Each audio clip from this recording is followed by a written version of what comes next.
Before we begin, remember that this video is for educational purposes only and isn't legal advice. Case summaries are meant to support your study, not to replace reading the full case. This is one of those landmark cases that shows up on the bar exam year after year. Have you ever wondered who is responsible if a product you didn't even buy ends up hurting you? Today, we're breaking down the case that changed consumer rights forever, making sure you know exactly when a manufacturer is on the hook for your safety. Alright, let's start with the real-world problem. This case started with a simple bottle of ginger beer, but it exposed a massive hole in how the law protected people. Before this case, you generally couldn't sue a manufacturer unless you were the one who actually paid for the item. If a friend bought you a drink and it was contaminated, you were often stuck with no legal recourse because you didn't have a contract with the shop.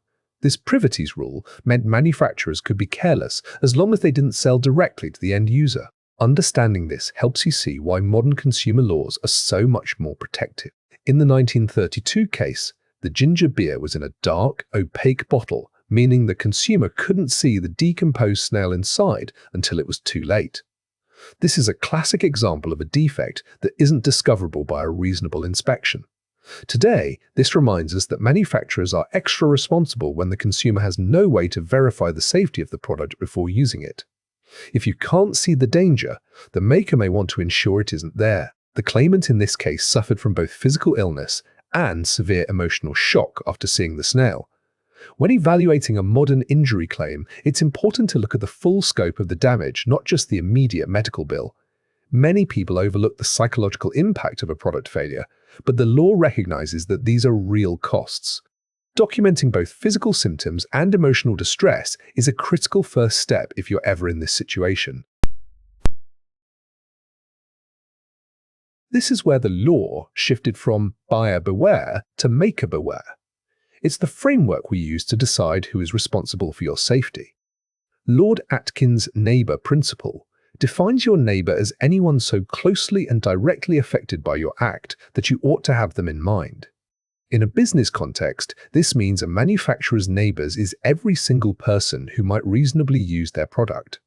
You don't need a name or a contract. If it's foreseeable that you'll use the item, they owe you a duty of care. This is the foundation of modern safety standards. The law doesn't require manufacturers to be perfect, but it does require them to be reasonable. This means taking the steps that a sensible, safety-conscious company would take to prevent harm.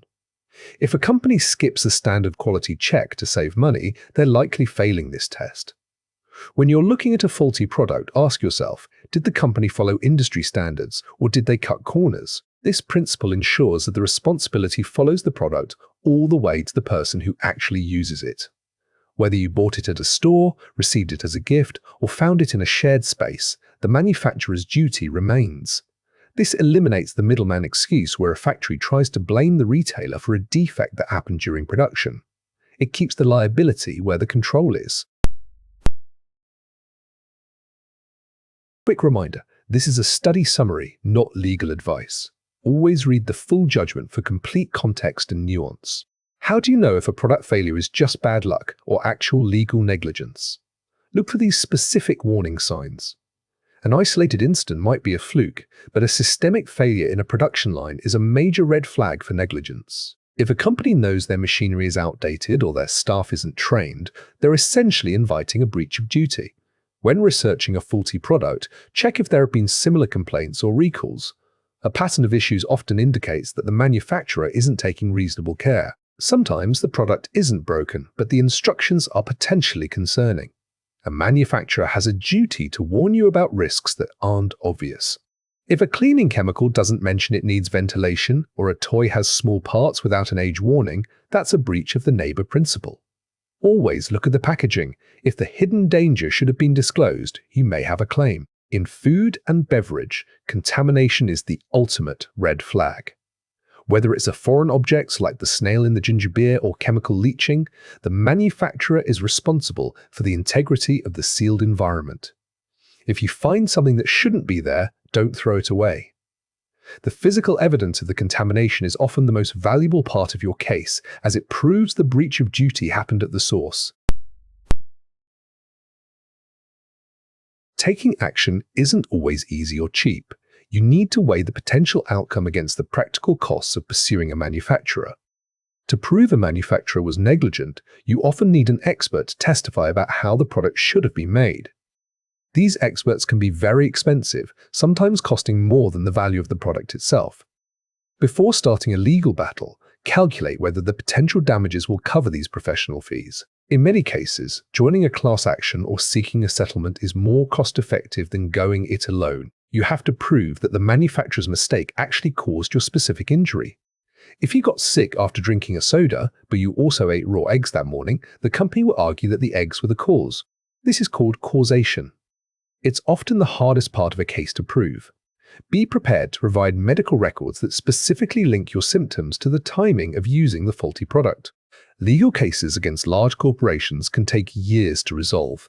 This isn't just a financial cost, it's an emotional one. Manufacturers often have deep pockets and can afford to delay proceedings. Before you commit, ask yourself if you're prepared for a long-term process. Sometimes, a direct complaint to the company's customer service or a regulatory body can get you a faster, though perhaps smaller, resolution. If you've been affected by a faulty product, here's how you should handle the situation to protect your rights and your safety. The most common mistake is throwing away the evidence. Keep the product, the packaging, the receipt, and even the bag it came in. Take high-quality photos and videos of the defect from multiple angles. If there are witnesses, get their contact information immediately. Without physical proof, a manufacturer can easily claim the defect happened after the product left their control. Product liability is a specialized area of law. You should look for a lawyer who specifically handles consumer protection or personal injury. Many offer a free initial consultation where they can tell you if your case is worth pursuing. Don't rely on general advice. You need someone who understands the specific safety regulations for your type of product, whether it's electronics, food, or vehicles. Even if you don't sue, reporting the issue to a government safety agency can prevent others from getting hurt. These agencies have the power to investigate and force recalls. It also creates an official record of the problem, which can be helpful if you decide to take legal action later. Your report could be the piece of evidence that triggers a wider investigation into a potentially concerning manufacturing process. The legacy of Donoghue for Stevenson is that you have a right to be safe from the products you use, regardless of who bought them. The big idea is to understand that manufacturers owe you a duty of care, but you may want to be diligent in documenting any failures and weighing the costs of taking action. If this helped you understand your rights better, like and subscribe for more practical guides that help you navigate legal and consumer challenges with more confidence. Check out Bar Exam HQ for more resources on how the law works for you. Share this with the study group or anyone preparing for the bar exam. Thanks for watching. Remember, this is educational only. Read the full case and consult your course materials. Subscribe for more case summaries.